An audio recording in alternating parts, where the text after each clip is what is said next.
আল্লাহর নবী যখন কোরআন তেলাওয়াত করতেন, মক্কার বেদিন ধর্মহারারা তারা ইসলাম ধর্ম গ্রহণ করলো না, কিন্তু তারা মুহাম্মাদুর রাসূলুল্লাহ যখন গভীর রাতে যখন কোরআন তেলাওয়াত করতেন, এই কোরআন তেলাওয়াত শ্রবণ করবার জন্য রাসূলুল্লাহ চতুর্পাশটা তারা ঘিরে ফেলতেন। বলুন সুবহানাল্লাহ।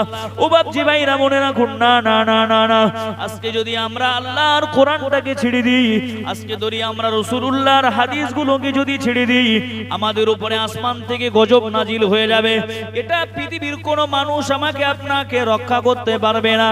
প্যারা নবী জনাবে মুহাম্মাদুর রাসূলুল্লাহ সাল্লাল্লাহু আলাইহি ওয়াসাল্লাম, আল্লাহর নবী আমার সোনার জবানে, আল্লাহর নবী আমার বিদায় হজ্জের বাণীতে, আল্লাহ রাসূল আমার এমন করে আরাফাতের ময়দানে দাঁড়িয়ে দাঁড়িয়ে কম বেশি 1,35,000 সাহাবীদের সম্মুখে বিশ্বনবী জনাবে মুহাম্মাদুর রাসূলুল্লাহর নবীর জীবনের শেষ ভাষণ দিতে দিতে নবী মুহাম্মাদুর রাসূলুল্লাহ জানিয়েছিলেন, হে আমার সাহাবীরা শুনে রাখো, না না না না না, তারাকতু ফীকুম আমরাইন লান তাদিল্লু মা তামাসসাকতুম বিহিমা কিতাবুল্লাহি ওয়া সুন্নাতা রাসূলি। আমি মুহাম্মাদুর রাসূলুল্লাহ জানিয়ে দিলাম, হে আমার সাহাবীরা শুনে রাখো, আমি চিরজীবন তোমাদের মাঝে থাকবো না, তবে আমি মুহাম্মাদুর রাসূলুল্লাহ দুটো জিনিস রেখে যাব। এক নম্বরে হলো কিতাবুল্লাহ, আর 2 নম্বরে হলো সুন্নাতা রাসূলি। আমি মুহাম্মাদুর রাসূলুল্লাহ যে কিতাবটা রেখে যাব, সুবহানাল্লাহ পাক রব্বুল আলামিন, আমি মুহাম্মাদুর রাসূলুল্লাহ আমার প্রতি আল্লাহ পাক আসমান থেকে কোরআনুল কারীমটা 23 বছর ধরে আমি মুহাম্মাদুর রাসূলুল্লাহ আমার প্রতি নাজিল করেছে। বলুন সুবহানাল্লাহ। হে আমার সাহাবীরা শুনে রাখো, এই আল্লাহ পাকের কোরআনটা তোমাদের কাছে থাকবে, আমি রাসূলুল্লাহ চিরজীবন তোমাদের মাঝে থাকবো না।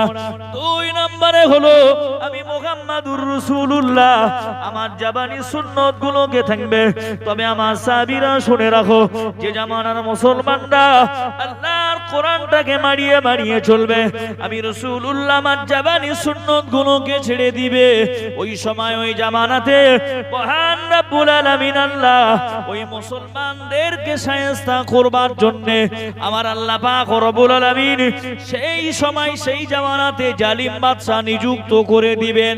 এখন বলুন তো দেখি, হয়ে গেছে না বাকি আছে? আল্লাহ রাসূল বললেন, যারা আল্লাহর কোরআন ছাড়বে, আমি রাসূলুল্লাহ আমার জাবানির সুন্নাত গুলোকে যে জামানার মুসলমানরা ছেড়ে দেবে, তাদের উপরে আসমান থেকে গজব নাজিল হবে, এবং আমি রাসূলুল্লাহ জানিয়ে দিলাম সেই জামানাতে আল্লাহ পাক জালিম বাদশা নিযুক্ত করে দেবে। জালিম বাদশা ভারতবর্ষের জমিনে নিযুক্ত হয়েছে না বাকি আছে? তাহলে এই জালিম বাদশা বসানোর পিছনে আমার আপনার হাত আছে না নেই? তাহলে ভাবতে হবে আগে নিজে সোজা হয়ে যায়। নিজে সোজা হয়ে যদি যেতে পারি, আসমানি বালা জমিনি বালা সব আমাদের থেকে হটে যাবে। আর যদি আমরা এদিক ওদিক টলমলো করি, আল্লাহ পাক মাঝে মাঝে এরকম ভূমিকম্প দেবে, আর মাঝে মাঝে ওই নেতা নেত্রী মোড়ল মাতব্বাদ দিয়ে মুসলমানদের খেলাবে। দেখছেন তো এসআইয়ের কি অবস্থা, এসআইয়ের কি গোষ্ঠী হচ্ছে দেখতে পাচ্ছেন তো? যে ভারতবর্ষের জমিনে আমার দাদা বসবাস করেছে, তার বাপ বসবাস করেছে, তার সন্তান বসবাস করেছে, তার সন্তান বসবাস করেছে, তারপরও বলতে কাগজ দেখ, কাগজ ঠিক হচ্ছে, তারপরও বলছে তোমার কাগজ দেখ। কি দেখাবেন? এরপরে তো আন্ডারপ্যান্ট খুলে দেখাতে হবে। তাই ভারতবর্ষের জমিনে আমরা বসবাস করি, আমাদের সব নথিপত্র থাকা সত্ত্বেও এসআইআরে প্রচুর মানুষের নাম বাদ গিয়েছে। দেখছেন তো মানুষ কত বিপদের মধ্যখানে আছে। তাহলে আমরা যদি আজকে আল্লাহর কোরআনটাকে ফলো করতে পারি, আল্লাহর কোরআনটাকে যদি আঁকড়ে ধরতে পারি, রাসূলুল্লাহর তরিকা সুন্নাত গুলোকে যদি আঁকড়ে ধরতে পারি, এই সমস্ত বালা মুসিবত আমার উপর থেকে আপনার উপর থেকে বেরিয়ে চলে যাবে। আজকে আমরা কোরআন বুঝিনি, হাদিস বুঝিনি, তাই আল্লাহ পাক এই জালিম সরকার দিয়ে আমাদেরকে খেলাচ্ছে। কিন্তু এই জালিম সরকার একদিন উৎখাত হবেই হবে। যা শুরু আছে তার শেষও আছে। এ কত বড় ফুটো মস্তান। এর আগে সাদ্দাত বাদশা দুনিয়াতে রাজত্ব করেছে, এর আগে ফেরাউন রাজত্ব করেছে, এর আগে নমরুদ রাজত্ব করেছে, এর আগে হামান রাজত্ব করেছে, কারুন রাজত্ব করেছে, এই সমস্ত কাট্টা কাট্টা কাফিরা তারা রাজত্ব করেছে, তাদেরকেও আল্লাহ পাক ধ্বংস করে দিয়েছে। কত টাকার মালিক তুমি, কত টাকার মালিক আর কত টাকার মোস্তান তুমি?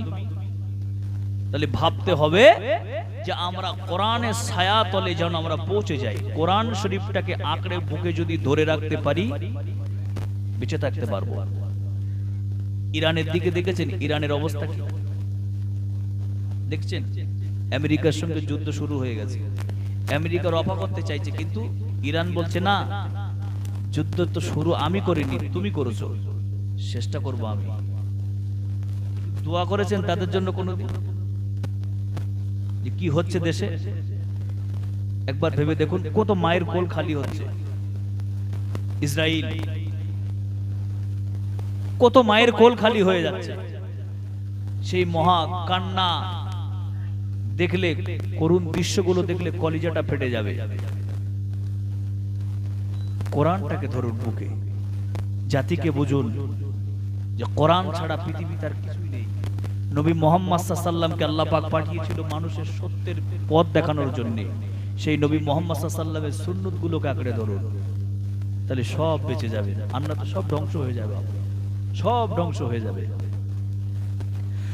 আল্লাহ পাকের নবী জনাবে মুহাম্মদুর রাসূলুল্লাহ সাল্লাল্লাহু আলাইহি ওয়াসাল্লাম, আল্লাহ নবী যখন মক্কার জমিনে যখন কোরআনের বাণী যখন প্রচার করতেন, মক্কার জমিনে আবু জেহেল চিন্তা করতে লাগলেন, না না না না না, এই মুহাম্মদ যদি মক্কার জমিনে যদি ধর্মগ্রহণ তো প্রচার করতে আরম্ভ করে দেয়, না না না না, আমাদের লাত মানত উজ্জার পূজা বন্ধ হয়ে যাবে, আর সমগ্র পৃথিবীতে এক আল্লাহর রাজত্ব চলবে।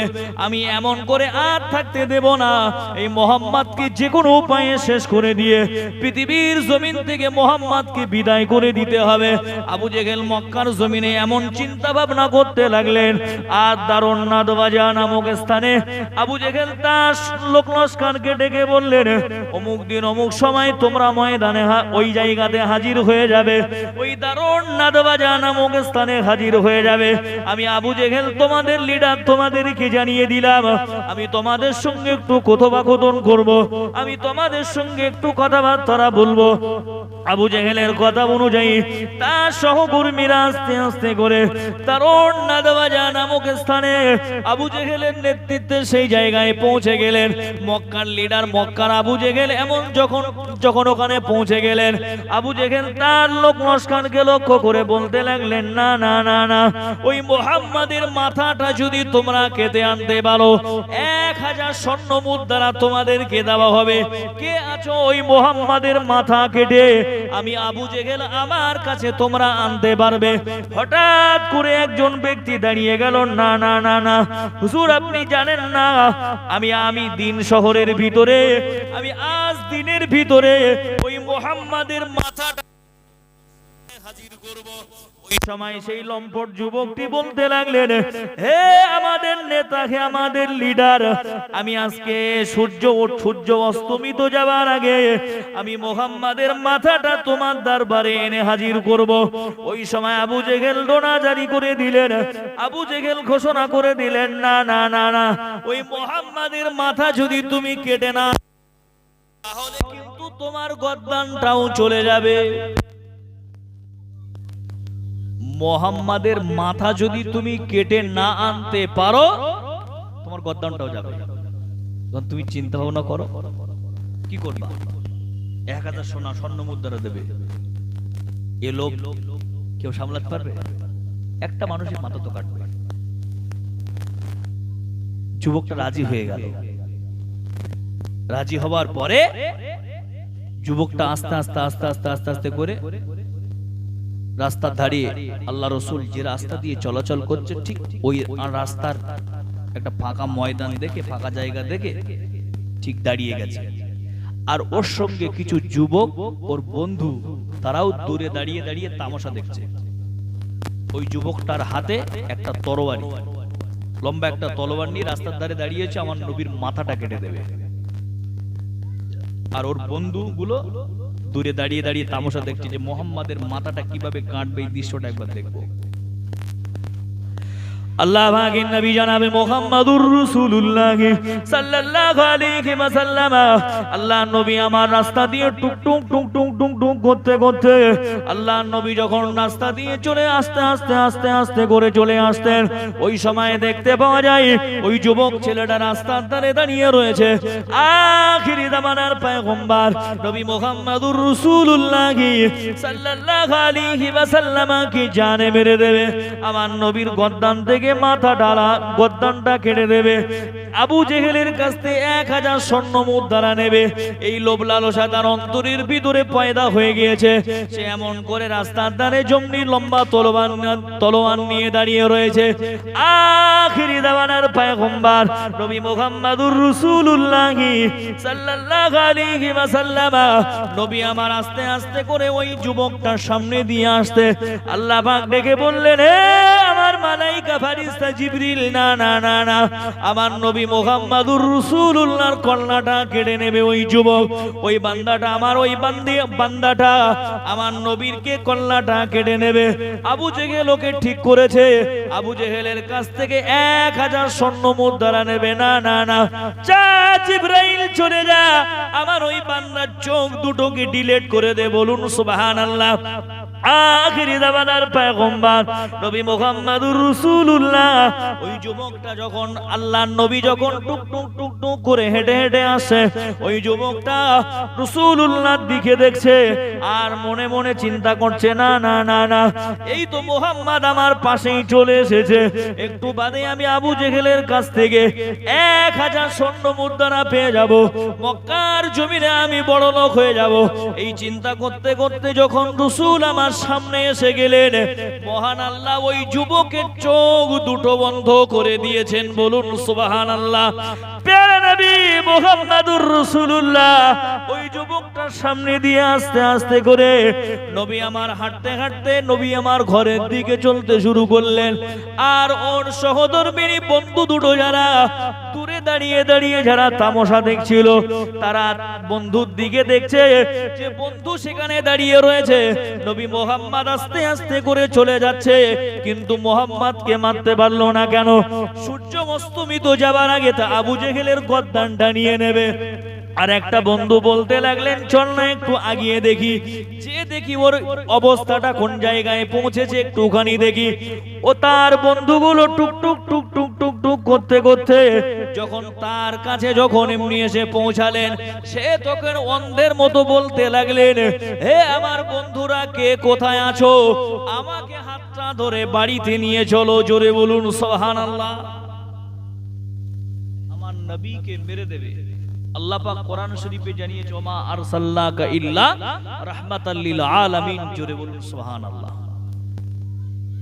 আল্লাহ পাক तमाम বিশ্ববাসীর জন্য, तमाम কুল কায়নাতের জন্য আখিরি জামানার পয়গম্বর নবী মুহাম্মদ সাল্লাল্লাহু আলাইহি সাল্লামকে রহমত স্বরূপ প্রেরণ করেছেন, বলুন সুবহানাল্লাহ।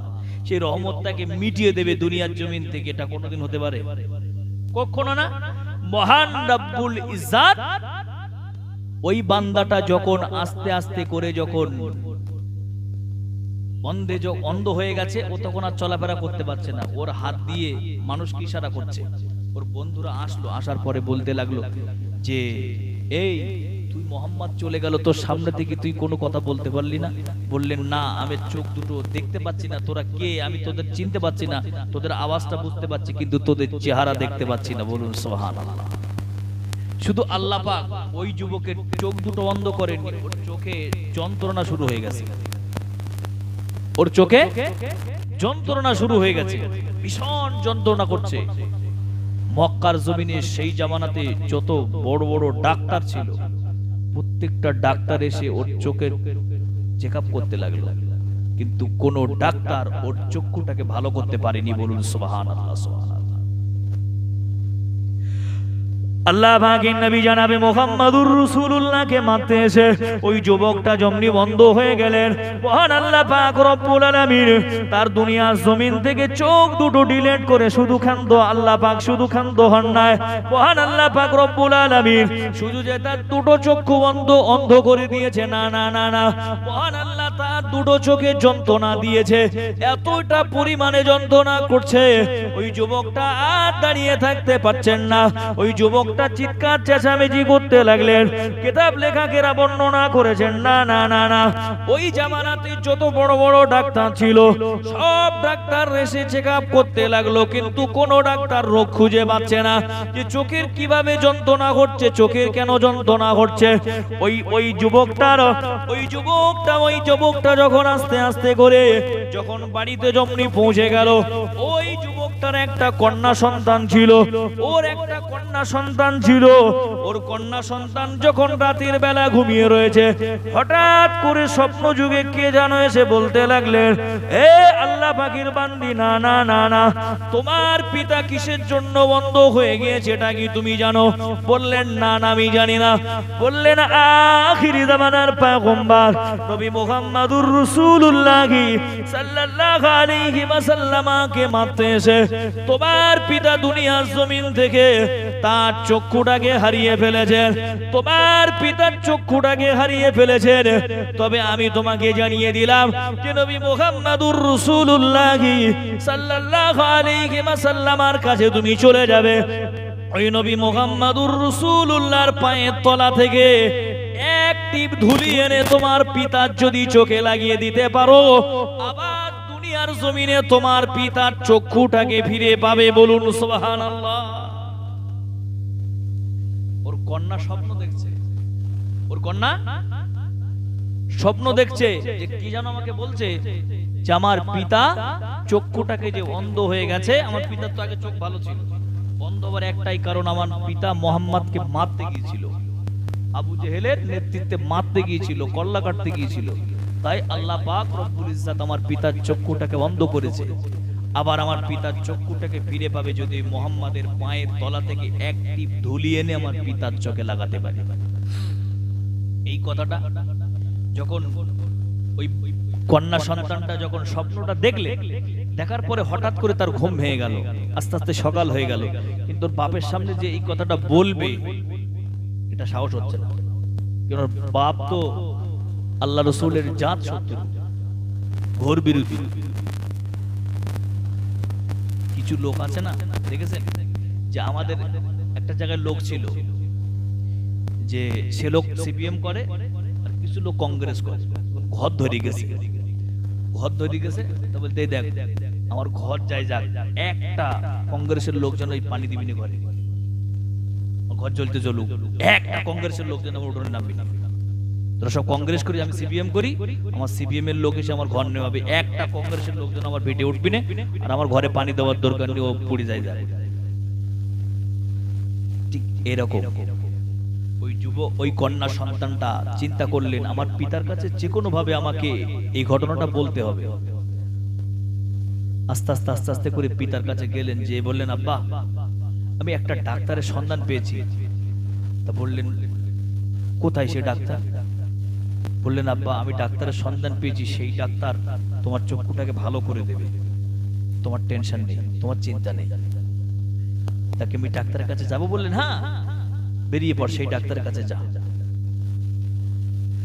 আল্লাহ পাকের নবী জনাবে মুহাম্মদুর রাসূলুল্লাহ সাল্লাল্লাহু আলাইহি ওয়াসাল্লামের কাছে ওই কন্যা সন্তানটা এমন করে টুক টুক টুক টুক করতে করতে আখিরি জামানার পয়গম্বর নবী মুহাম্মদুর রাসূলুল্লাহ সাল্লাল্লাহু আলাইহি ওয়াসাল্লামের কাছে চলে গেলেন, যে আল্লাহর নবীকে লক্ষ্য করে বলতে লাগলেন, ইয়া রাসূলুল্লাহ, ইয়া হাবিবাল্লাহ, হুজুর না না না না না, আমার পিতা আপনাকে মারতে এসে আবু জেহেল আমার পিতাকে পাঠিয়ে দিয়েছিল আপনাকে দুনিয়ার জমিন থেকে সরিয়ে দেওয়ার জন্য, আপনাকে দুনিয়ার জমিন থেকে মিটিয়ে দেওয়ার জন্য। না ইয়া রাসূলুল্লাহ, আমার পিতা যখন আপনাকে মেরে ফেলবার জন্য চক্রান্ত করেছিল, রাস্তার ধারে জমনি আমার পিতা দাঁড়িয়ে ছিল, মহান রব্বুল ইজ্জত আমার পিতার চক্ষু দুটো বন্ধ করে দিয়েছে, আমার পিতার চোখে যন্ত্রণা শুরু হয়ে গেছে ইয়া রাসূলুল্লাহ। তবে আমি গভীর রাতের বেলা আমি যখন ঘুমিয়ে রয়েছি, কে যেন আমাকে বলল, হে আমার বান্দি, তুই কি জানিস না তোর পিতার চক্ষুটা কেন অন্ধ? আমি স্বপ্ন যুগে সেই ব্যক্তিটাকে জিজ্ঞাসা করলাম, না না না, তখন সব ঘটনা আমাকেই খুলে বলল, যে আল্লাহর নবী মুহাম্মাদুর রাসূলুল্লাহকে মারতে যে তোর পিতা বন্ধ হয়ে গেছে, ওই মুহাম্মাদুর রাসূলুল্লাহর পায়ের তলা থেকে এক টিপ ধুলি এনে যদি তোর পিতার চোখে যদি দিতে পারিস, তাহলে তোর পিতা আবার দেখতে পাবে ইয়া রাসূলুল্লাহ, ইয়া হাবিবাল্লাহ। হুজুর, না না হুজুর, আপনি আমার পিতার বেয়াদবি ক্ষমা করুন হুজুর, আমি আপনার কাছে বড় আশা নিয়ে এসেছি হুজুর, আপনার পায়ের তলা থেকে একটা টিপ ধুলি আপনি আমাকে একটুখানি দিন। তার নবী মুহাম্মাদুর রাসূলুল্লাহ ওই কন্যাটাকে লক্ষ্য করে বললেন, মারে না না না না, আমি তোকে ফিরিয়ে দেব না, আমি মুহাম্মাদুর রাসূলুল্লাহ আমার পায়ের তলা থেকে ধুলি টুকুন দিয়ে দেব। সঙ্গে সঙ্গে মুহাম্মাদুর রাসূলুল্লাহ নবী আমার যে জায়গাতে দাঁড়িয়েছিল ওই জায়গা থেকে এক টিপ ধুলি ওই মহিলাটা, ওই কন্যা সন্তানটা আস্তে আস্তে করে রাসূলুল্লাহ পাটা জমিয়ে সরিয়ে দিলেন, ওই জায়গা থেকে এক টিপ ধুলি তুললেন, এমন করে বিশ্ব নবীকে বললেন, ইয়া রাসূলুল্লাহ আমার পিতার বেয়াদবি আপনি ক্ষমা করুন, আমি বাড়িতে চলে যাচ্ছি। আল্লাহর নবী বললেন, যাও বাবা চলে যাও, যাও মা তুমি চলে যাও, বাড়িতে চলে যাও। ওই কন্যা সন্তানটি এমন করে আস্তে আস্তে আস্তে আস্তে করে বাড়িতে চলে আসলেন। আসার পরে সঙ্গে সঙ্গে তার পিতার কাছে চলে গেলেন, যে আখিরি জামানার পয়গম্বর নবী মুহাম্মাদুর রাসূলুল্লাহর পায়ের তলা থেকে ওই কন্যাটা যে ধুলি টুকুন নিয়ে এসেছে তার পিতার চোখে আস্তে আস্তে করে লাগিয়ে দিলেন। লাগিয়ে দেওয়ার সাথে সাথে দেখতে পাওয়া গেল মুহাম্মাদুর রাসূলুল্লাহর বাবরকতে মহান আল্লাহ তার দুটো চক্ষুকে আবার দুনিয়াতে ফিরিয়ে দিয়েছেন। বলুন সুবহানাল্লাহ। আল্লাহ রাসূলের পায়ের তলা থেকে ধুলিটা লাগানোর সাথে সাথে তার পিতার চক্ষুটা ফিরিয়ে দিয়েছে, দেবার সাথে সাথে ওর পিতা দুনিয়ার মানুষ সব দেখতে পাচ্ছে। ওর পিতা ওর কন্যাকে ডেকে বলছেন, মারে এতদিন তো বহু ডাক্তারের খবর, আমি বহু ডাক্তারের কাছে, বহু ডাক্তার আমার বাড়ি এসেছে, আমি বলেছি এত টাকা দেব, এতটা সোনা দেব, এতটা টাকা দেব, তা মা এই ডাক্তার কি খোঁজ পাইনি যে অমুক জায়গায় একজন অন্ধ রোগী ভালো করে দিতে পারলে এতটা সোনার টাকা দেবে, এতটা টাকা পুরস্কৃত করবে, তা মা এই ডাক্তার কি সংবাদ পাইনি? মা ডাক্তারের বাড়ি কোন জায়গায় একটুখানি বলো, আমি ডাক্তারের কাছে যাব, আমি ডাক্তারের কাছে যাব। চিন্তায় পড়ে গেলেন, আমার পিতার সঙ্গে বলবো কিভাবে, পিতার সঙ্গে আমি বলবো কিভাবে, চিন্তায় পড়ে গেলেন বেচারা। আস্তে আস্তে আস্তে আস্তে করে বলছেন, আব্বা যদি তুমি কিছু না মনে করো তাহলে আমি তোমার কন্যা, আমি তোমার মেয়ে, আমি তোমার মা, তোমার সঙ্গে সত্যি কথাটা বলবো। বললেন বল। তা বলছে মা, বলছে আব্বা আমি রাতের বেলা স্বপ্ন দেখেছি তুমি রাসূলুল্লাহ নবী মুহাম্মদ সাল্লাল্লাহু আলাইহি ওয়াসাল্লামকে মারতে যে তোমার দুটো চোখ আউট করে দিয়েছে আল্লাহ। আমি স্বপ্নে দেখেছি যে ওই মুহাম্মাদের পায়ের তলা থেকে এক টিপ ধুলি এনে তোমার চোখে লাগিয়ে দিতে পারলে তোমার চোখ দুনিয়ায় আবার ফিরে পাবে। আব্বা আমি সেই মুহাম্মাদের পায়ের তলা থেকে ধুলি এনে আমি তোমার চোখে লাগিয়ে দিয়েছি। এইটা বলার সাথে সাথে ইহুদি রেগে আগুন, ইহুদি রেগে আগুন হয়ে গেল। যে ঘরের ভিতর থেকে ধারালো একটা ছুরি নিয়ে আসলো, এসে নিজের চোখে নিজে খোঁচা মারতেছে, বলতে এ চোখ আর রাখবো না। কোথায় বলে না কানা খড়া এক নাক বাড়া, হ্যাঁ একটু আগে বললাম না, বলতে আমার ঘর জ্বলে যায়, যা কংগ্রেসের লোকজন আমার ঘরে পানি দিবি না, তো বলতে আমি অন্ধ হয়ে থাকবো সারা জীবন, কিন্তু মুহাম্মাদের পায়ের তলা ধুলি আমার চোখে লাগালি, কত বড় অহংকার। আল্লাহ পাকের নবী জনাবে মুহাম্মাদুর রাসূলুল্লাহ সাল্লাল্লাহু আলাইহি ওয়াসাল্লামের পায়ের তলা থেকে ওই ধুলি ডুকন লাগানোর সাথে সাথে ওই ইহুদি ধর্মযাজক যখন এমন করে যখন চক্ষুটাকে যখন ফিরে পেল, সঙ্গে সঙ্গে বলতে লাগলেন, না না না না, যে চোখেতে মুহাম্মাদের পায়ের ধুলি স্পর্শ করেছে এই চক্ষুটাকে আমি আর রাখবো না, রাখবো না। ইহুদি ধর্মযাজক ঘরের ভিতরে চলে গেল, ঘরের ভিতরে ভিতর থেকে একটা ধারালো বস্ত্র নিয়ে নিজের চোখে নিজে খোঁচা দিতে লাগলো। কিন্তু মহান আল্লাহ পাক রব্বুল ইজ্জাত ওই চক্ষুটাতে যত ইহুদি ধর্মযাজক খোঁচা দিচ্ছে তার চোখের জ্যোতিটা যেন আরো বেড়ে যাচ্ছে। বলুন সুবহানাল্লাহ। ওই ইহুদি তখন একটা গাইবি আওয়াজ শুনতে পেলেন।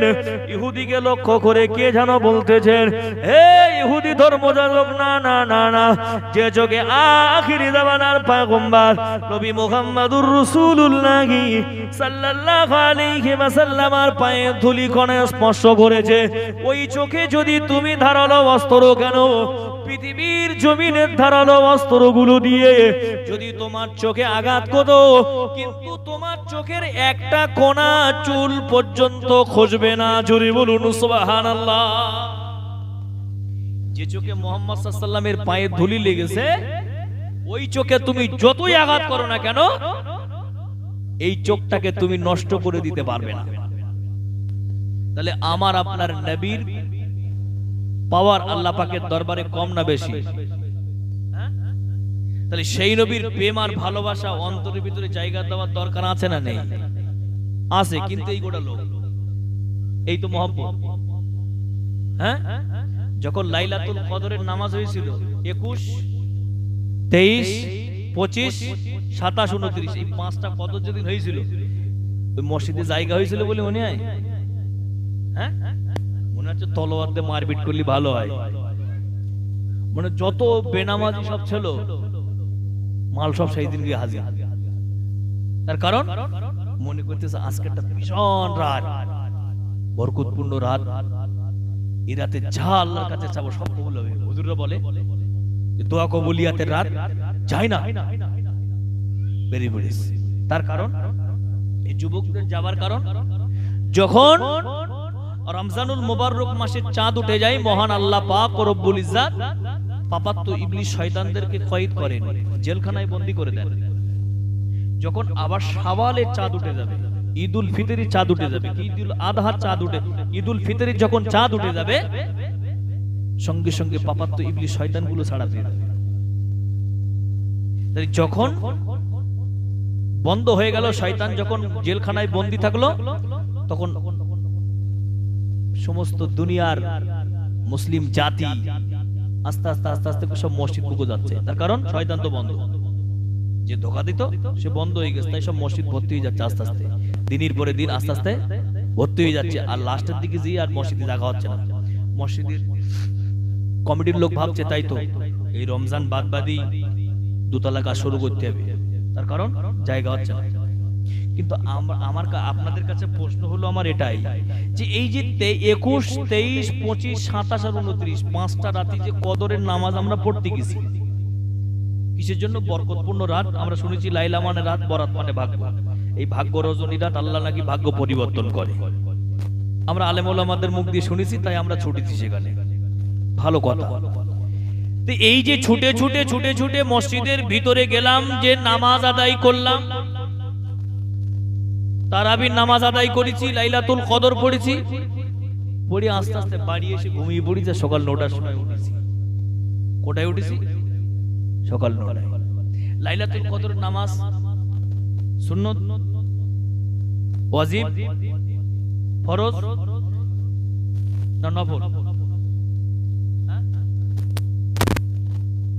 নফল নামাজ, লাইলাতুল কদরের নফল নামাজ। তাহলে আমি এই নফল নামাজ পড়তে নিয়ে যেয়ে সারা রাত ধরে নফল নামাজ পড়েছি। পড়ি সকালবেলা ফজর পড়িনি, 9টার সময় ঘুমিতে উঠতেছি, গাল দিয়ে বক বক করে পাটার মতন গ্যাস বেরোচ্ছে। 9টায় ঘুমিতে উঠিস মানে? তাহলে এই যে সারা রাত ধরে আমি নফল ইবাদত করেছি, এর কোনো মর্যাদা আছে? আল্লাহ বলেছে বান্দা ওয়াকিমুস সালাহ, তো নামাজ কায়েম করো, নামাজ প্রতিষ্ঠা করো। আল্লাহ পাক কোরআনের ভিতরে কম বেশি 82 জায়গায় আল্লাহ পাক এই কথা জানিয়েছে। তো এই যে বান্দার হুকুম আল্লাহ পাক দিয়েছে, 5 ওয়াক্ত নামাজ হলো ফরজ। বান্দা এই ফরজ গুলোকে ত্যাগ করে দিয়ে বান্দা লাইলাতুল বরাত পড়তেছে, মানে শবে বরাতের রাত সারা কবর জিয়ারত করে বেড়াচ্ছে।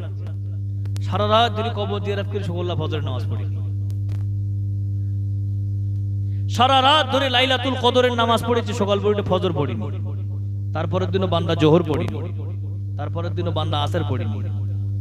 আবার যখন লাইলাতুল কদরের রাতে এসেছে, বান্দা আবার ঠিক মসজিদে গিয়ে বলতেছে, আল্লাহ আমার এটা দাও, আল্লাহ আমার ওইটা দাও, আল্লাহ আমার এটা করে দাও। আল্লাহ বলতে, বান্দা দোয়া যে চাচ্ছি, কিন্তু তোর দোয়াটা দেবো কোনে? আরে বাজারে গেলি প্যাকেটের তোলা যদি সান্দা থাকে, প্যাকেটের তোলা যদি না থাকে, তো প্যাকেটে যতই বাজার করো ওকে থাকবে বলে মনে হয়? তা যারা 5 ওয়াক্ত নামাজকে বাদ দিয়ে লাইলাতুল বরাত, লাইলাতুল কদরের রাত যারা তালাশ করেছে, এদের সব প্যাকেটের তোলা সাদা, এদের সব প্যাকেটের তোলা সাদা। এরা যতই আল্লাহ পাকের ইবাদত বন্দেগী উপাসনা আরাধনা যতই এরা করুক না কেন, আল্লাহ পাকের দরবারে এদেরকে কবুল হবে না। তার কারণ এই মাল তো নামাজ আদায় করেছে বটে, লাইলাতুল কদরের নামাজ পড়েছে, লাইলাতুল বরাত পড়েছে, কিন্তু ফজর তো ত্যাগ করে দিয়েছে। ফজরের নামাজ, ফরজ নামাজ তো আল্লাহ পাকের হুকুম। আল্লাহ কি তোমার বলেছে যে তুমি লাইলাতুল বরাত তালাশ করো, না পড়লে তোমার গুনাহ হবে, তোমার জাহান্নামে দেবো? কিন্তু আল্লাহ বলেছে জোহরের নামাজ ছেড়ে দিলি তোমার গুনাহ হবে, জাহান্নামে দেবো। আসরের নামাজ ইচ্ছাকৃতভাবে ছেড়ে দিলি তোমাকে জাহান্নামে দেবো, মাগরিব ছেড়ে দিলি জাহান্নামে দেবো। কিন্তু আল্লাহ বলিনি যে লাইলাতুল বরাত যদি তুমি ছেড়ে দাও, লাইলাতুল কদর যদি বান্দা তুমি ছেড়ে দাও, তোমার গুনাহ হবে। এই কথা আল্লাহ পাক রব্বুল ইজ্জত তিনি বলেন। কিন্তু সেই দিনগুলো, লাইলাতুল কদরের রাত, বরাতের রাতগুলো মসজিদ ভর্তি লোক হয়ে গেছে। কিন্তু যুবক ভাইয়ের, আমার আব্বা জান, ভাই জানেরা, বলবার বিষয় হলো, বস্তু হলো এটাই যে 5 ওয়াক্ত নামাজ হলো আল্লাহ পাকের হুকুম, এটা আগে পড়ুন।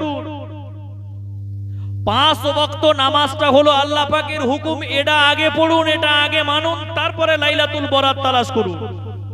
যে লোকটা 5 ওয়াক্ত নামাজ আদায় করে, ওই লোকটার জন্যই বরাতের রাত, ভাগ্য রজনীর রাত। কিন্তু যে সারা বছর নামাজ আদায় করে না, ওর জন্যই না ওই রাত। পৃথিবীতে যত বড় আল্লাহ পাকের মাহবুব বান্দা হয়েছে, ওলি হয়েছে, তারা কিন্তু ফজর নামাজ কাজা করে কি ফরজ নামাজ ছেড়ে দিয়ে আল্লাহর ওলি হয়নি।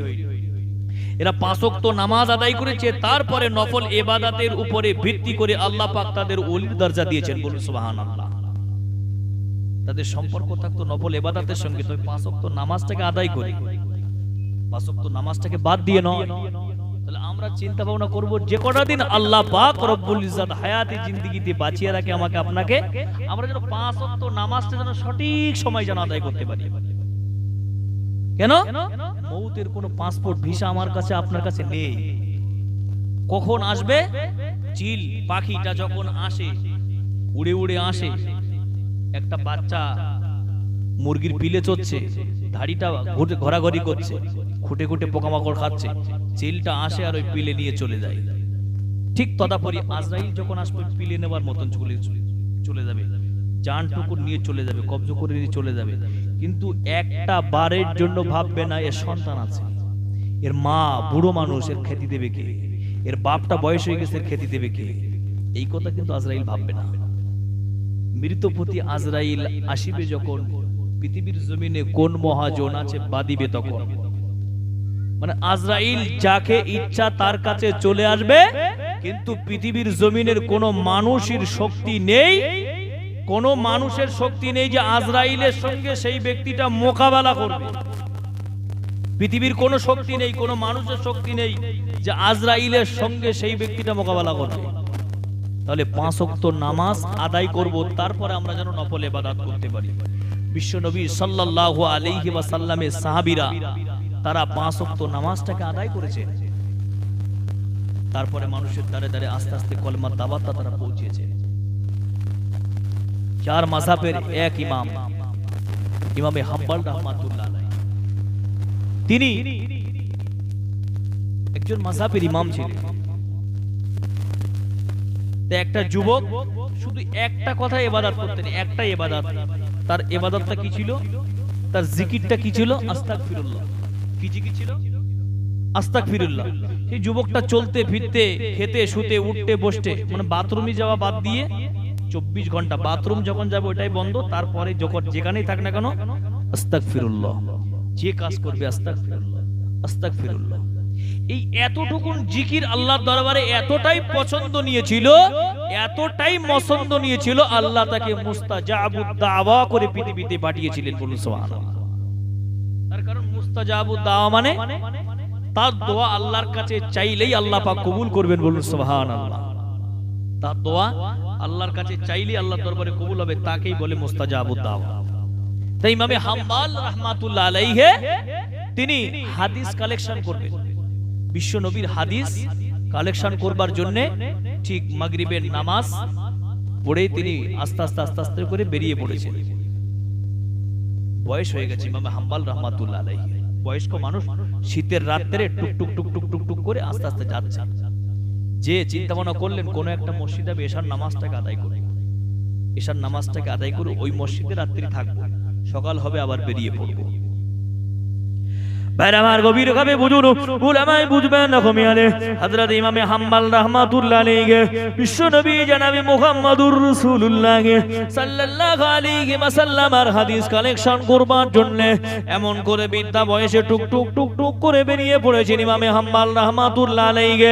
আস্তে আস্তে আস্তে আস্তে করে হুজুর আমার কোন একটা মসজিদে যে এশার নামাজটাকে আদায় করলেন। প্রচন্ড শীতের সময়, পৌষ মাসের কোখানো শীতের সময় হুজুর ঠক ঠক করে কাঁপতে কাঁপতে মসজিদের ভিতরে চলে গেলেন। আল্লাহ পাকের নামাজটাকে আদায় করতে শুরু করলেন। নামাজটা যেমনি আদায় হয়ে গেল, হুজুর চিন্তা করতে লাগলেন, না না না, এই মসজিদের ভিতরে রাতের বেলা আমি থাকবো, সকাল যেমনি হয়ে যাবে আস্তে আস্তে করে বেরিয়ে যাব। এমন করে ইমামে হাম্বাল রাহমাতুল্লাহ আলাইহি হুজুর আমার এশার নামাজ সমাপ্ত করে নিয়ে মসজিদের ভিতরে বসে রয়েছেন। হুজুর আমার কিতাবগুলোকে দেখতেছেন। হঠাৎ করে মসজিদের দারোয়ান এসে বলতে লাগলেন, না না না না, কে আপনি এখনো মসজিদের ভিতরে বসে রয়েছেন? ওই সময় ইমামে হাম্বাল রাহমাতুল্লাহ আলাইহি বলেছিলেন, আমি হলাম একজন পথিক, আমি একজন পথিক, আমি একজন মুসাফির মানুষ, আমি হাদিস কালেকশন করবার জন্য বেরিয়ে পড়েছি।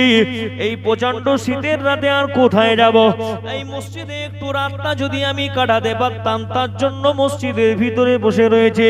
ওই মসজিদের দারোয়ান বলতে লাগলেন, না না হুজুর, আমাদের এলাকায় আপনি মসজিদের ভিতরে থাকতে পারবেন না, এশার নামাজ হয়ে গেলে মসজিদে তালা পড়ে যাবে, আপনি বেরিয়ে পড়ুন। চার মাযহাবের আমি এক ইমাম, ইমামে হাম্বাল রাহমাতুল্লাহ আলাইহি এমন করে হুজুরের বয়স হয়ে গিয়েছে, হুজুর টুক টুক টুক টুক করে হাঁটতে হাঁটতে হাঁটতে হাঁটতে চিন্তা করতে লাগলেন, এখন কোথায় যাব? রাত তো আস্তে আস্তে গভীর হতে শুরু করছে, এখন আমি কোথায় চলে যাব? হুজুর মনে মনে মনস্থ করে নিয়েছেন, দেখি না কোথাও যে রাতটা একটু কাটানো যায় কিনা। হুজুর আস্তে আস্তে হাঁটতে হাঁটতে দেখতে পেলেন সামনে একটা বাজার। হুজুর আস্তে আস্তে করে সেই বাজারের ভিতরে প্রবেশ করলেন। বাজারের ভিতরে প্রবেশ করে হুজুর দেখতে পেলেন যে ওই জায়গাতে একজন যুবক ছেলে রুটি তৈরি করছে গভীর রাতের বেলা। চুলোর ভিতরে রুটি দিচ্ছে, আর চুলোর ভিতরে রুটি দিচ্ছে। ওই গভীর রাতের বেলা যুবক ছেলেটা রুটি পাকাচ্ছে। হুজুর আস্তে আস্তে করে ওই যুবকের কাছে চলে গেলেন, যে বলতে লাগলেন, বাবা যুবক, আমি একজন পথিক মুসাফির, আমি পথ চলতে চলতে তোমার দরবারে এসেছি। বাবা যুবক, আমি রাতটা যদি তোমার চুলোর পাশে যদি আমার রাতটা যদি কেটে যায়, তাহলে কি তোমার কোনো অসুবিধা নাকি? ওই সময় যুবক ছেলেটি বললেন, না না না হুজুর, আপনি আমার কাছে বসুন, আমার কোনো অসুবিধা নেই হুজুর, আপনি আমার পাশে বসে পড়ুন। জোরে বলুন সুবহানাল্লাহ। ওই যুবক ছেলেটি যখন খামির করতেছেন, খামির করতে করতে ওই যুবক ছেলেটি পড়তেছেন আস্তাগফিরুল্লাহ। আবার রুটিটা যখন এমন করে যখন বেলা যখন শেষ হয়ে গেল, রুটি যখন তৈরি হয়ে গেল, ওই রুটিটাকে সেকবার জন্য চুলোর ভিতরে যখন প্রবেশ করাচ্ছে, ওই যুবক ছেলেটা পড়ছেন আস্তাগফিরুল্লাহ। এমন করে হুজুর আস্তে আস্তে পাশে বসে সব দৃশ্যগুলো যুবকের দেখছেন। হুজুর যুবককে জিজ্ঞাসা করে বললেন, বাবা যুবক, তুমি রুটির খামির তৈরি করছো, তখনও পড়ছো আস্তাগফিরুল্লাহ। চুলোর ভিতরে রুটিটাকে যখন তুমি ছেকতেছো, তখনও বলছো আস্তাগফিরুল্লাহ। যুবক, এই আস্তাগফিরুল্লাহ বলার কারণটা কি যুবক একটুখানি আমি জানতে চাই। ওই সময় যুবক ছেলেটি বলেছিলেন, হুজুর, মহান আল্লাহ পাক রব্বুল আলামিন আমাকে মুস্তাজাবুদ দাওয়া করে পৃথিবীর জমিনে পাঠিয়েছেন, বলুন সুবহানাল্লাহ। বাবা যুবক, তুমি রুটি খামির করছো তখনও বলছো আস্তাগফিরুল্লাহ, চুলোর ভিতরে দিচ্ছ রুটি তৈরি করার জন্য তখনও বলছো আস্তাগফিরুল্লাহ, ব্যাপারটা কি? এর কারণটা কি? বললেন হুজুর আল্লাহ আমাকে মুস্তাজাবুদ দাওয়া করে পৃথিবীতে পাঠিয়েছেন। তার মানে আল্লাহর কাছে দোয়া চাইলে আল্লাহ পাক কবুল করবেন। বলো সুবহানাল্লাহ। এই কথাটা যখন যুবক বলেছে হুজুর আমাকে আল্লাহ পাক মুস্তাজাবুদ দাওয়া করে পাঠিয়েছে, হুজুর একটু হাসছেন, মিসকি মিসকি হাসছেন। হুজুর মিসকি মিসকি হাসছে আর বলছে তোমাকে আল্লাহ মুস্তাজাবুদ দাওয়া করে পাঠিয়েছে। বললেন হ্যাঁ হুজুর, আল্লাহ পাক রব্বুল ইজ্জত আমাকে মুস্তাজাবুদ দাওয়া করে পৃথিবীতে পাঠিয়েছে। আমি আল্লাহর দরবারে দোয়া চাইলেই মহান রব্বুল ইজ্জত আল্লাহ পাকের দরবারে দোয়া কবুল হয়ে যায়। বলুন সুবহানাল্লাহ। হুজুর তবে আমার একটা দোয়া আল্লাহর দরবারে এখনো কবুল হয়নি। কি দোয়া? যুবক হুজুর জিজ্ঞাসা করছেন বাবা যুবক কি দোয়া আল্লাহর দরবারে তোমার কবুল হয়নি? আল্লাহ তোমাকে মুস্তাজাবুদ দাওয়া করে পাঠিয়েছে, তুমি আল্লাহর দরবারে চাইলেই আল্লাহ পাক তোমার দোয়া কবুল করে, কিন্তু কি এমন দোয়া তোমার আল্লাহর দরবারে কবুল হয়নি? বললেন হুজুর আমার একটা দোয়া কবুল হয়নি। এই জামানার একজন বড় মুহাদ্দিস, এই জামানার একজন বড় মুহাদ্দিস, তার নাম হলো ইমামে হাম্বাল রাহমাতুল্লাহ আলাইহি। আমি আল্লাহর কাছে দোয়া চেয়েছি আর বলেছি আল্লাহ আমার মউতের আগে যেন এই জামানার মুহাদ্দিস ইমামে হাম্বালের সঙ্গে আমি যেন একটু কথোপকথন করতে পারি, তার হাতে হাত দিয়ে মুসাফা করতে পারি, তার কপালে যেন একটু চুম্বন দিতে পারি। এই আশা আল্লাহর দরবারে করেছি, এটা এখনো পর্যন্ত কবুল হয়নি। কার কাছে কার গল্প শোনাচ্ছে? যুবক ছেলেটি কার কাছে কার গল্প শোনাচ্ছে? যুবক ছেলেটির এই কথাটা বলার সাথে সাথে হুজুরের চোখ দিয়ে top top top top top top করে পানির ঠোসাগুলো গড়িয়ে গড়িয়ে পড়ছে। বলুন সুবহানাল্লাহ। চার মাযহাবের এক ইমাম ইমামে হাম্বাল রাহমাতুল্লাহ আলাইহির সামনে যুবক ছেলেটি যখন বলতে লাগলেন না না না হুজুর আমাকে মহান আল্লাহ পাক রব্বুল ইজ্জত মুস্তাজাবুদ দাওয়া করে পাঠিয়েছেন, আমি আল্লাহর কাছে দোয়া চাইলেই কবুল হয়, কিন্তু আমার একটা দোয়া এখনো পর্যন্ত আল্লাহর দরবারে কবুল হয় নাই হুজুর। সে যুবক ছেলেটিকে হুজুর জিজ্ঞাসা করে বললেন বাবা যুবক কোন দোয়া আল্লাহর দরবারে কবুল হয়নি, এখনো পর্যন্ত আল্লাহর দরবারে কবুল হয়নি? বললেন হুজুর এই মাযহাবের যিনি ইমাম, এই মাযহাবের যিনি বড় মুহাদ্দিস, তার নাম হলো ইমামে হাম্বাল রাহমাতুল্লাহ আলাইহি। আমি আল্লাহর কাছে রোনাজারি করেছি, আমি আল্লাহর কাছে কাকুতি মিনতি করেছি আর বলেছি ও রব্বুল আলামিন আল্লাহ এই জামানার বড় মুহাদ্দিস যার নাম হলো ইমামে হাম্বাল, ওই ইমামে হাম্বালের সঙ্গে যেন আমার যতক্ষণ পর্যন্ত কথোপকথন না হবে, যতক্ষণ পর্যন্ত মুহাদ্দিস ইমামে হাম্বাল আমি নিজে চোখে না দেখব, ততক্ষণ পর্যন্ত যেন আল্লাহ তুমি আমাকে মৃত্যু দিও না।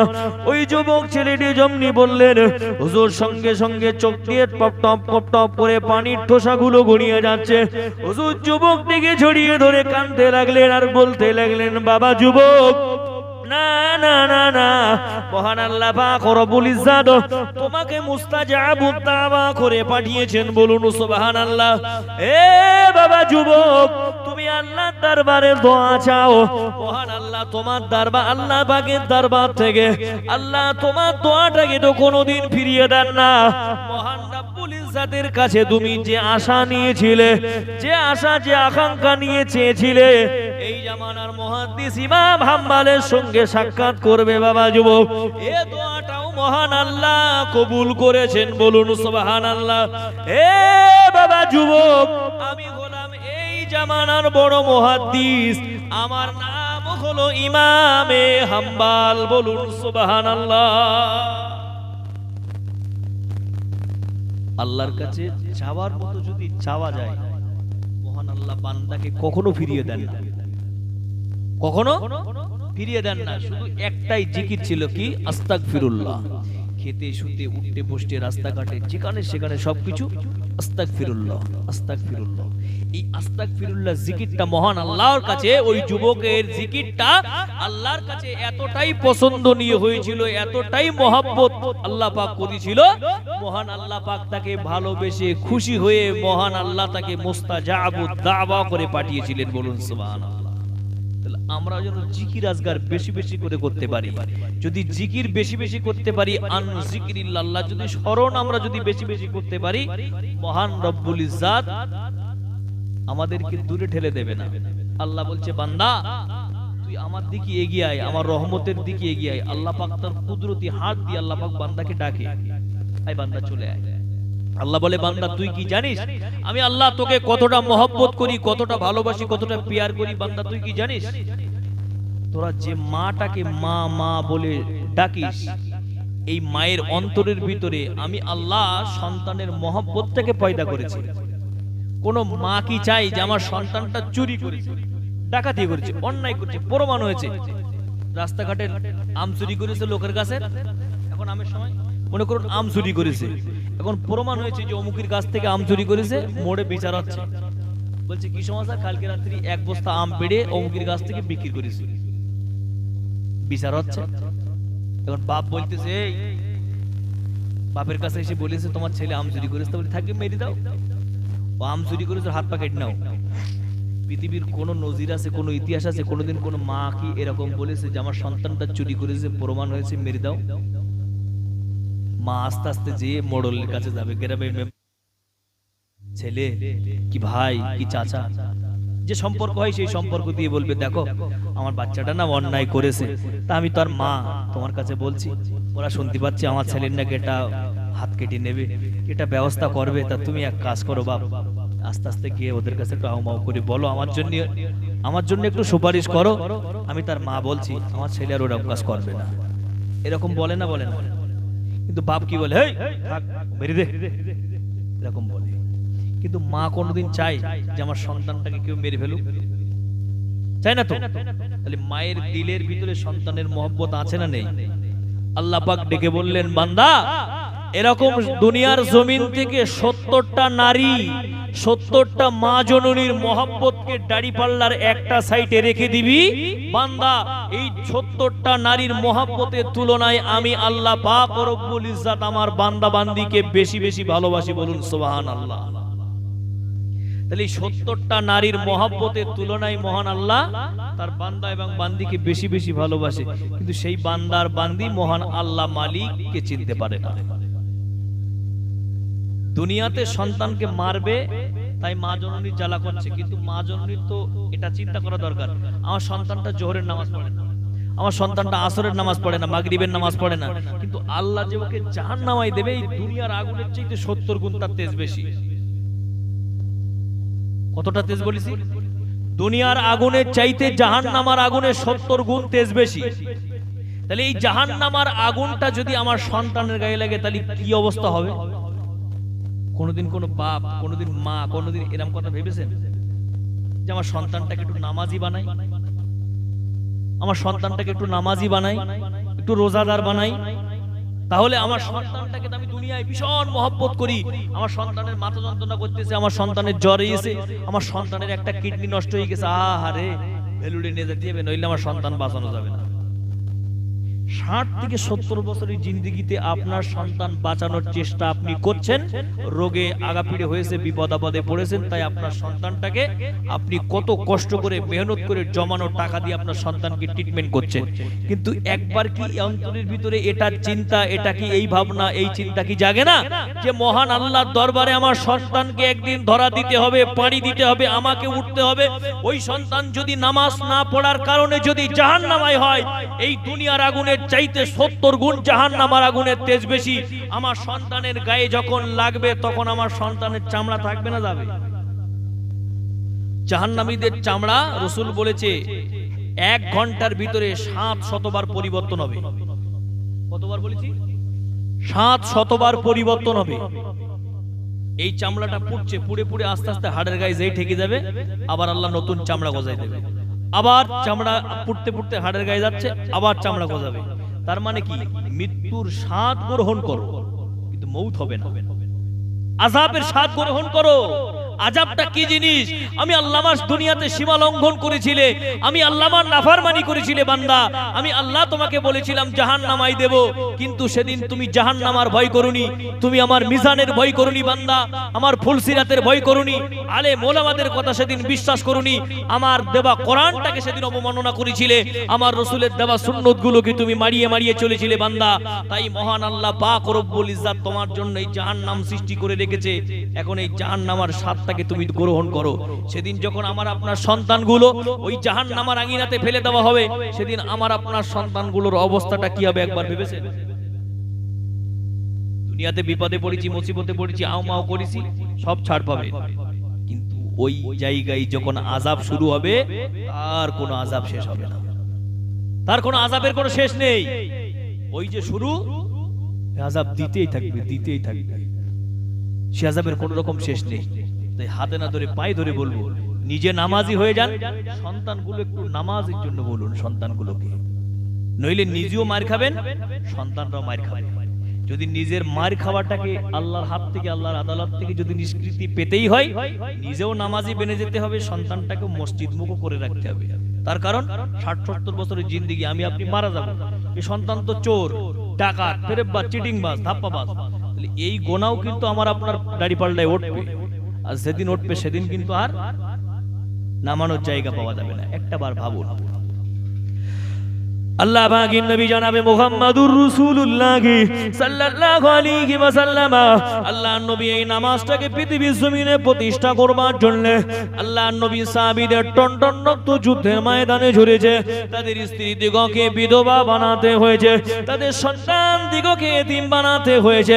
তারপরে আল্লাহ পাকের মনোনীত ধর্ম ইন্নাদ-দীন ইনদাল্লাহিল ইসলাম এই মুসলমানদের ঘরে ঘরে এবং দুনিয়ার কোনায় কোনায় ছড়িয়ে পড়েছে। বলুন সুবহানাল্লাহ।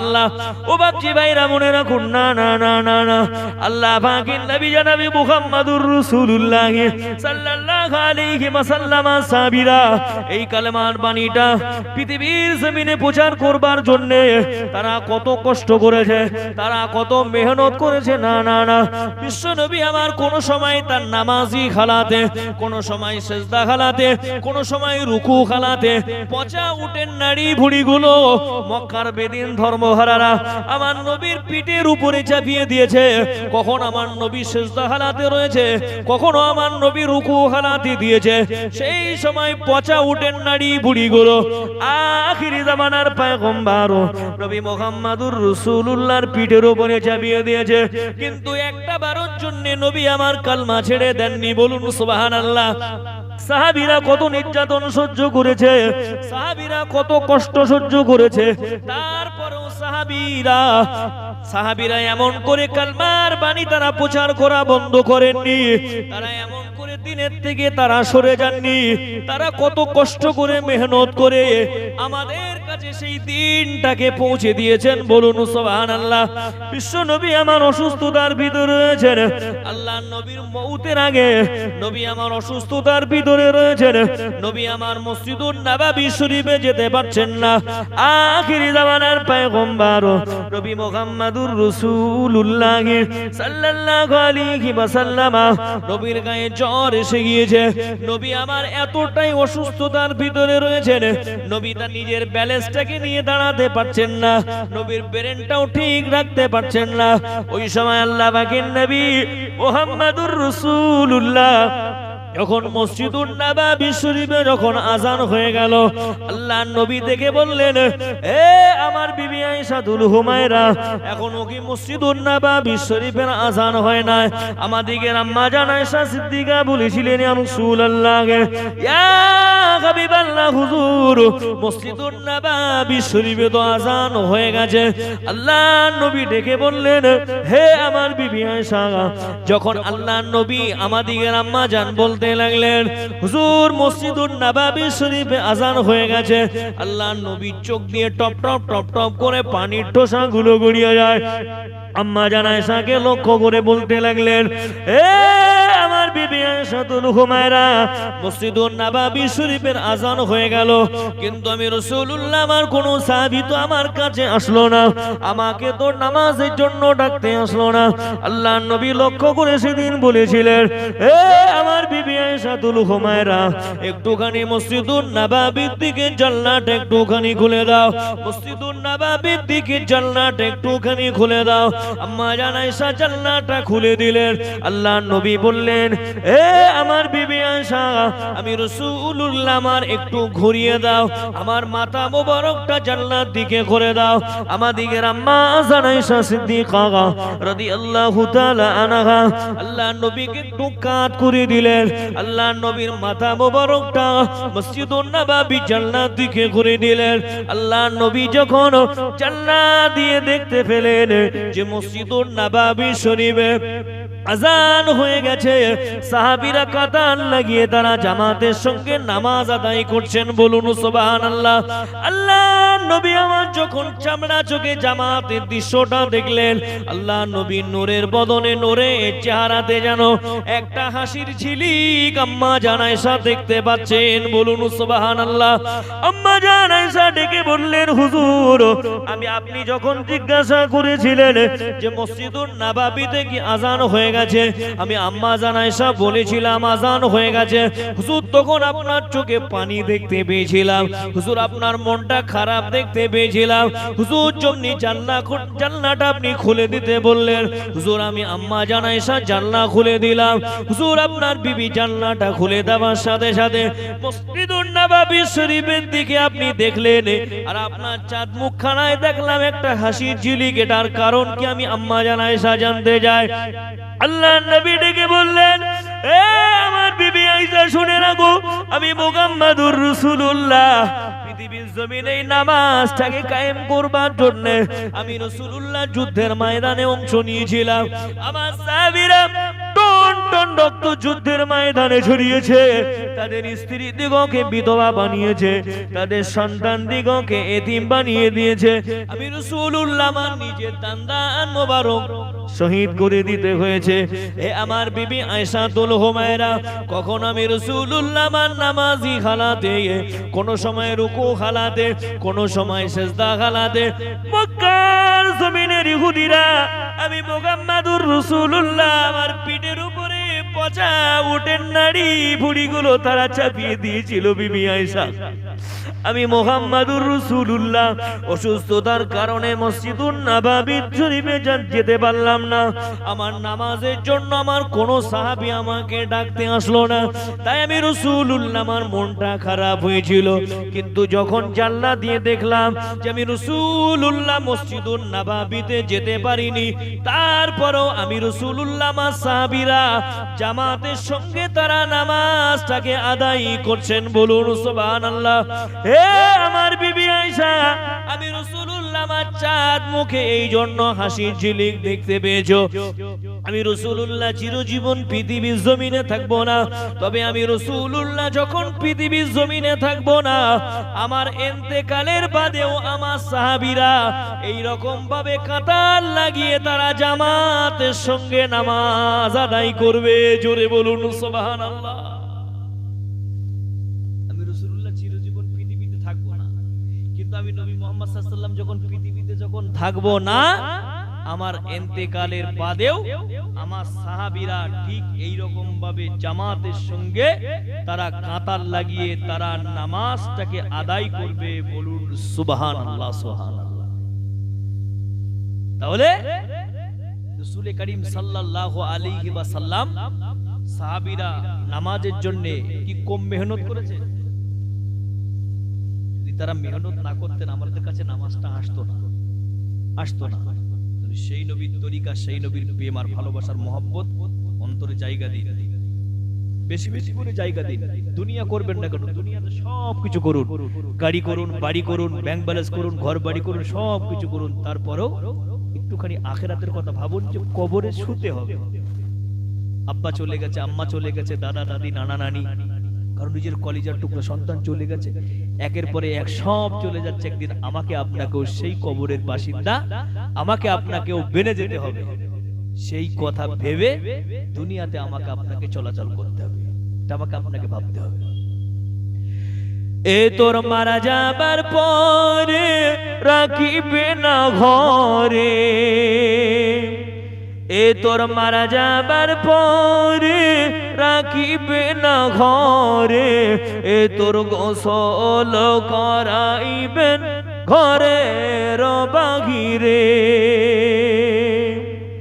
এ এ তোর জানাজা নামাজের পরে রাখিবে লাশ কবরে মুনকের নকি আসিয়া সওয়াল করবেন বসায়া মুনকের নকি আসিয়া সওয়াল করবেন বসায়া এ তোর মারা যাবার পরে রাখিবে না ঘরে এ তোর গোসল করাইবেন ঘরের বাহিরে আল্লাহুম্মা সাল্লি আলা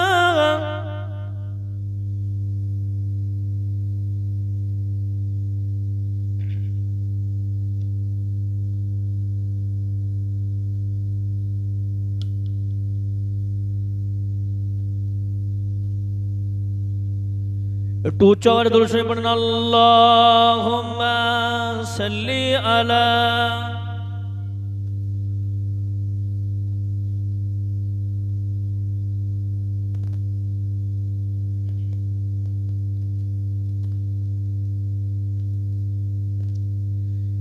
একাদে জাইনাব একাদে জাইনাব কাদে কুলচুম কাদে সকিনা আর খালিদুল দুল ফিরে এলো হোসাইন এলো না এ কাঁদে জাইনাব কাঁদে কুলচুম কাঁদে সকিনা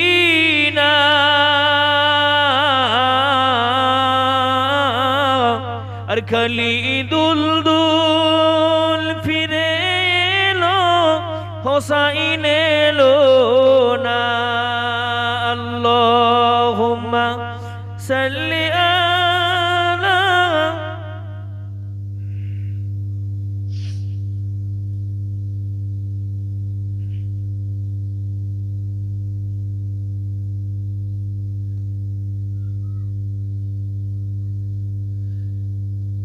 তাহলে আমরা লাখ টাকার খাটের উপরে শুয়ে থাকলেও মউত নির্দিষ্ট সময় মতো আমার আপনার দওয়ারে আঙ্গিনায় পৌঁছে যাবে মউত এই মউতের হাত থেকে পৃথিবীর জমিনের কেউ রেহাই পায়নি আর আমিও আপনি এই মউতের হাত থেকে রেহাই পাবো না কিন্তু মউতের হাত থেকে যখন আমি আপনি রেহাই যখন নাই বা পাবো আমার আপনার কর্তব্য কি যে মউতের কথা বেশি বেশি করে স্মরণ করতে হবে যদি মউতের কথা বেশি বেশি করে স্মরণ করতে পারি অটোমেটিকলি অন্তরের ভিতরে আল্লাহ পাকের ভয় আমার আপনার অন্তরের ভিতরে বেশি বেশি করে পয়দা হবে আর যখন পয়দা হয়ে যাবে আখিরাতের জিন্দেগিটা আমার আপনার জন্য কামিয়াবি হয়ে যাবে একটা কথা ভাবুন দুনিয়ার কথা সব তো ভাবছেন কিন্তু একবার ভেবেছেন যে পরকালের জমিন আমার কি আছে ডিগ্রি দুনিয়ার জন্য নিজের জন্য ভাবছি আমি আপনি সন্তানের জন্য ভাবছি সবার জন্য তো ভাবছি কিন্তু একবার ভেবেছি অনন্ত কালের জিন্দেগি কবর থেকে নিয়ে হাসর পর্যন্ত যে লম্বা সফর লম্বা টাইম সেখানে থাকবো কি খাবো কিভাবে থাকবো না থাকবো এই কথা ভাবনা চিন্তা করার দরকার আছে না 60 থেকে 70 বছরের জিন্দেগি সবকিছু ভেবে ভেবে চলছি আর ওই কবর থেকে নিয়ে হাসর লম্বা টাইম সেখানে কি খাবো কিভাবে থাকবো এটা নিয়ে চিন্তা ভাবনা করার দরকার নেই এটাকে নিয়ে আমাকে আপনাকে ভাবতে হবে বিশ্বনবী সাল্লাল্লাহু আলাইহি ওয়াসাল্লাম ফেরেশতা জিবরাইলকে প্রশ্ন করে বলেছিলেন হে আল্লাহ পাকের ফেরেশতা জিবরাইল এই পৃথিবীর বয়সটা কত হতে পারে পৃথিবীর বয়স কত হতে পারে যে পৃথিবী কত বছর আগে সৃষ্টি হয়েছিল এরকম একটা কিছু নিশানা আপনি আমাকে দেবেন জিবরাইল বলেছিল ইয়া রাসূলুল্লাহ ইয়া হাবিবাল্লাহ হুজুর এই পৃথিবীর বয়স কত আমি জিবরাইল বলতে পারবো না আমি জিবরাইল পৃথিবীর বয়সটা কত আমি বলতে পারবো না হুজুর তবে আমি একটা নমুনা একটা স্যাম্পল আমি দিতে পারি সেটা কি যে পৃথিবীর জমিনে বয়স কত আমি রাসূল বলতে আমি জিবরাইল বলতে পারবো না তবে আল্লাহ পাকের আসমানে একটা তারকা উদিত হতে দেখি 70,000 বছর পর পরে ওই তারাটা আমি একবার করে দেখি কবার 70,000 বছর 70,000 বছর পর পর আমি জিবরাইল ওই তারকাটা দেখতে পাই আমি জিবরাইল আমার হায়াতে জিন্দেগিতে ওই তারকাটা ৭২,০০০ বার দেখেছি, বলুন সুবহানাল্লাহ। কালকে যে কোন একটা কম্পিউটারে এই হিসাবটা দেবেন, পৃথিবীর বয়স কত হতে পারে? তাহলে জিবরাইল বলছে পৃথিবীর বয়স কত আমি বলতে পারবো না, তবে একটা আনুমানিক হিসাব আমি দিতে পারি যে পৃথিবীর বয়স এত হতে পারে। এটা আনুমানিক হিসাব। কারণ একটা তারা আমি দেখি ৭০,০০০ বছর পর পর ওঠে। আমি জিবরাইল আমার হায়াতে জিন্দেগিতে ওই তারকাটা ৭২,০০০ বার দেখেছি, ৭২,০০০ বার। হিসাব করে দেখেন পৃথিবীর বয়স কত, কম্পিউটার ফেল হয়ে যাবে। তাহলে কবরের জমিন শুরু হয়, শেষ হবে কবে? সেই মহান রব্বুল ইজ্জাত তিনি ভালো জানেন। সেই কবরের পাথর সঞ্চয় করে নিয়ে কবরের ভেতরে ঢুকতে হবে। দুনিয়ার কোনো মায়া মহব্বত সবকিছু ত্যাগ করে দিতে হবে। আল্লাহ পাকের নবী জনাবে মুহাম্মদুর রাসূলুল্লাহ সাল্লাল্লাহু আলাইহি ওয়াসাল্লামের প্রতি আমার আল্লাহ কোরআন শরীফের আয়াত নাজিল করে বললেন, ওমা খালাকতুল জিন্না ওয়াল ইনসা ইল্লা লিয়াবুদুন। আমি আল্লাহ পাক রব্বুল আলামিন এক নম্বরে জিন জাতি আর দুই নম্বরে মানব জাতি, আমি আল্লাহ পাক রব্বুল ইজ্জাত এই দুটো জাতিকে সৃষ্টি করেছি। এক নম্বরে জিন জাতি আর দুই নম্বরে মানব জাতি, এই দুটো জাতিকে আমি আল্লাহ পাক গাড়ি বাড়ি করবার জন্য, আমি আল্লাহ পাক পার্টিবাজি করবার জন্য, আমি আল্লাহ পাক হানাহানি করবার জন্য, আমি আল্লাহ পাক রাহাজানি করবার জন্য পাঠায় না। আমি আল্লাহ পাক রব্বুল ইজ্জাত এই দুটো জাতিকে প্রেরণ করেছি, তারা আমার ইবাদত বন্দেগী উপাসনা আরাধনা করবে। আমি আল্লাহ যেদিন দুনিয়াটাকে যেদিন কিয়ামত সংগঠিত করব, এই জিন জাতির জন্য এই মানব জাতির জন্য আমি আল্লাহ পাক একটা বেহেশতে তাদের জন্যই বরাদ্দ করে দেব, বলুন সুবহানাল্লাহ।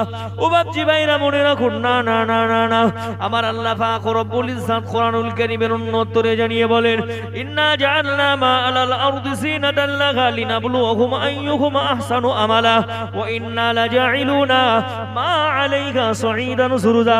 আল্লাহ পাকের নবী জনাবে মুহাম্মদুর রাসূলুল্লাহ সাল্লাল্লাহু আলাইহি ওয়াসাল্লামের প্রতি যখন আমার আল্লাহ কোরআন শরীফের এই দুটো আয়াত নাজিল করেছিল, আল্লাহ তার রাসূলুল্লাহকে লক্ষ্য করে বলেছিল, এ আমার প্যারা হাবিব, तमाम বিশ্ববাসীকে জানিয়ে দাও, আমি আল্লাহ পাক রব্বুল ইজ্জাত পৃথিবীর জমিনে যা কিছু সৃষ্টি করেছি, আমি আল্লাহ পাক রব্বুল আলামিন এগুলো পৃথিবীর জন্যই শোভা এবং সৌন্দর্য বানিয়েছি, বলুন সুবহানাল্লাহ।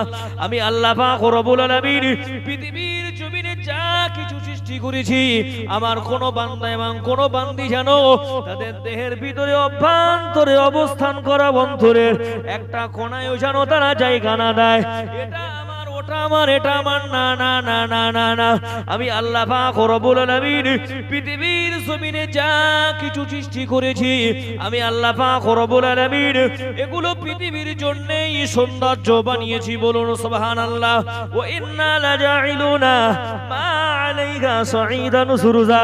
আমি আল্লাহ পাক রব্বুল আলামিন এই রকম সুন্দরময় পৃথিবীর জমিনে আমি আল্লাহ আমার বান্দা এবং বান্দিকে প্রেরণ করেছি, তাদের নিজের নামায় আমলটাকে সুন্দর করে আনার জন্য, বলুন সুবহানাল্লাহ। আল্লাহ পাক বললেন কি, পৃথিবীতে গাছপালা, তরুলতা, ঘর বাড়ি, রাস্তাঘাট, ব্যাংক ব্যালেন্স, আটলান্টিক মহাসাগর, প্রশান্ত মহাসাগর, যা কিছু বান্দা সব পৃথিবীর জন্য, কাশ্মীরের মতো সৌন্দর্য জায়গা, সুন্দরবনের মতো সুন্দর সুন্দর জায়গা আমি আল্লাহ পাক যা সৃষ্টি করেছি, এগুলো আমি আল্লাহ পাক রব্বুল ইজ্জাত পৃথিবীর জন্যই সৌন্দর্য বানিয়েছি, বলুন সুবহানাল্লাহ। এরকম সুন্দরময় পৃথিবীতে আমি আমার বান্দা এবং বান্দিকে প্রেরণ করেছি আমার ইবাদত বন্দেগী উপাসনা আরাধনা করার জন্য। তাদের নিজের নামায় আমলটাকে সুন্দর করে আমি আল্লাহ আমার দরবারে আনবে, আমি আল্লাহ জামিলাতুন সুন্দর একটি বেহেশত তাদের জন্য রেখে দিয়েছি, বলুন সুবহানাল্লাহ। তাহলে আমাকে আপনাকে চিন্তা করতে হবে, সেই মহান রব্বুল ইজ্জাত পৃথিবীর জমিনে সৃষ্টি করেছেন তার ইবাদত বন্দেগী উপাসনা আরাধনা করবার জন্য।